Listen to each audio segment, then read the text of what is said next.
You've got money sitting in your checking account doing absolutely nothing. And this year alone, you've probably opened your brokerage app 40 times without buying a single thing.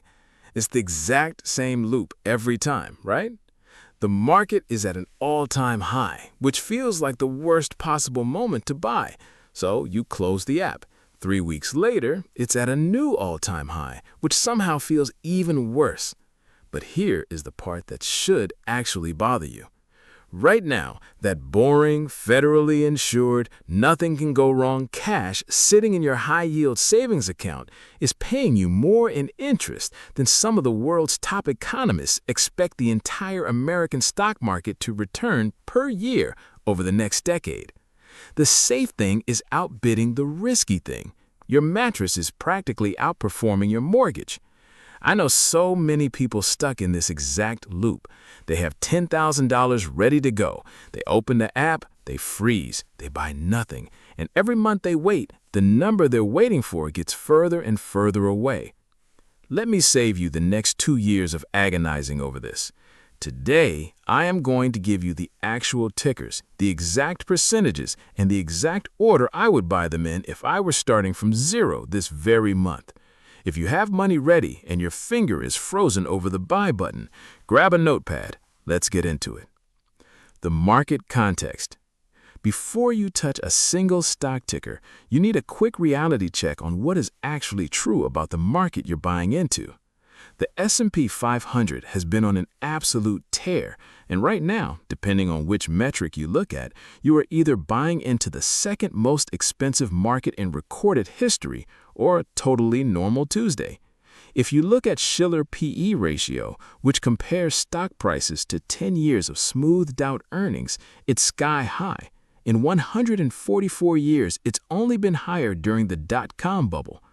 But if you look at forward earnings, what analysts expect companies to make next year, the market actually looks reasonably priced. Why the disconnect? Because Wall Street expects earnings to grow enormously, mostly thanks to artificial intelligence. And that brings us to concentration. The 10 largest companies in the S&P 500 now make up roughly 40% of the entire index. When you buy a total U.S. market fund today, 40 cents of every dollar you invest lands in just 10 companies. You are making a massive, concentrated bet on big tech and AI, whether you meant to or not. But your instinct right now is to ask me, okay, so what fund do I buy? Stop. That is the wrong first question. And asking it first will cost you tens of thousands of dollars. Before we talk tickers, we have to talk about the order of operations. The order of operations. Where you put your money matters just as much as what you buy. Here is the exact order you need to follow. Step 1. The employer match. If your workplace offers a 401k match, contribute enough to capture every single cent. A 50% match is an instant 50% return on your money, guaranteed on day one before the market does a thing. No mutual fund on earth can do that. Yet half of American savers are leaving free money on the table. If you don't know your employer's match formula by heart, that is your homework tonight. Step 2. The Health Savings Account, HSA. If you are on a high-deductible health plan, the HSA is the ultimate cheat code. It is the only account in the U.S. tax code that is triple tax advantaged. The money goes in tax-free, it grows tax-free, and it comes out tax-free for medical expenses. It literally reads like a clerical error that the IRS hasn't gotten around to fixing yet. Step 3.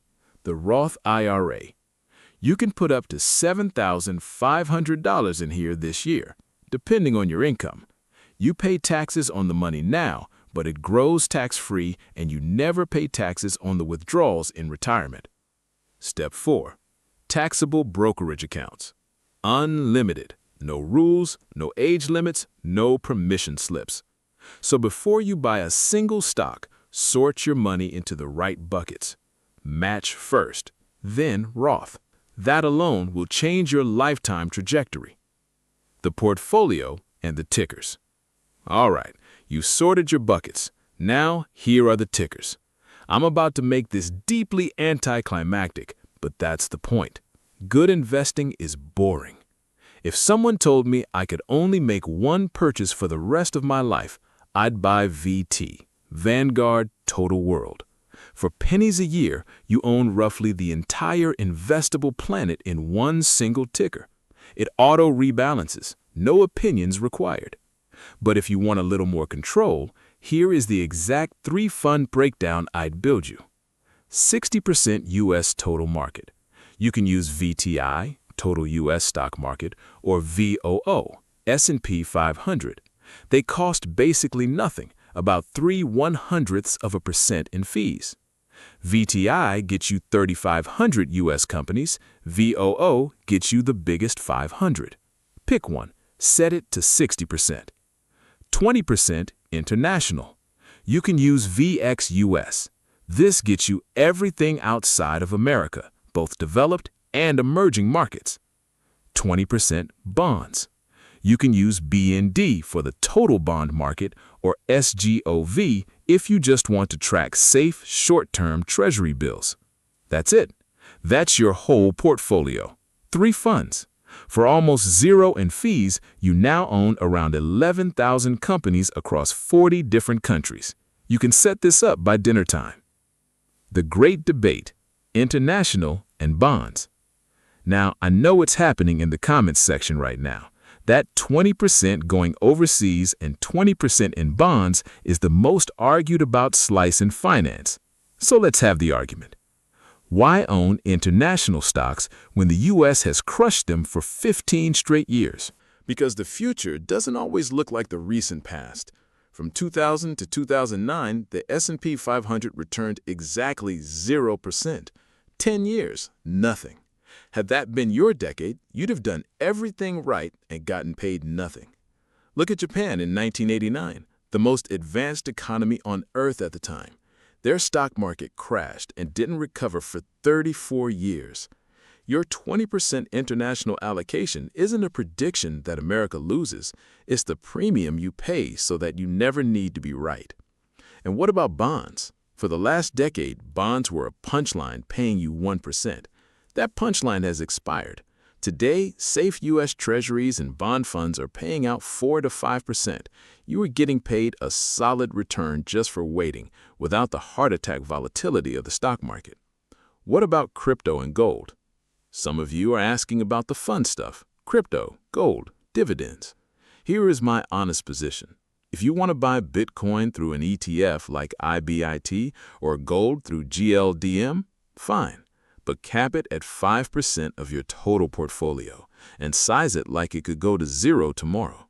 Remember, these are speculations, and your speculations belong at the absolute edge of your plate, not in the middle where the actual food goes. Stick to the core 3-fund portfolio for your real wealth building. The real enemy. Everything I've just handed you, the percentages, the tickers, the accounts, actually matters less to your outcome than what I'm about to say next. The biggest threat to your returns isn't valuation. It isn't the Federal Reserve. It's you. Morningstar tracks something called the Investor Return Gap. It shows that the average mutual fund returns about 8% a year, but the average investor in those funds only takes home about 7%. Why? Because of timing. Because we panic sell when it drops and we wait too long to buy back in. 15% of your available wealth simply evaporates because you tried to outsmart the market.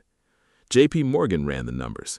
Over a 20-year period, if you just missed the 10 best days in the market, your returns were cut in half. And here's the trap. 7 of those 10 best days happened within 2 weeks of the 10 worst days. You don't get the recovery without sitting through the nightmare. If you're young, a market crash isn't your enemy. It's a discount. If you're buying a little bit every month, a drop means your dollars are buying more shares at lower prices. A bad decade early in your career is a gift you won't fully appreciate for 20 years.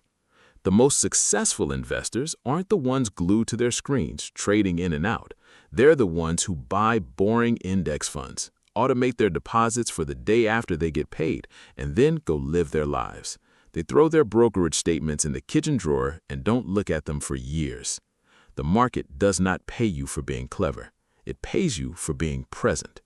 Automate it, keep it boring, and let the decades do the heavy lifting. If this helped you out, hit the like button and subscribe so we can keep making these. Leave a comment below with your exact portfolio breakdown. See you in the next one.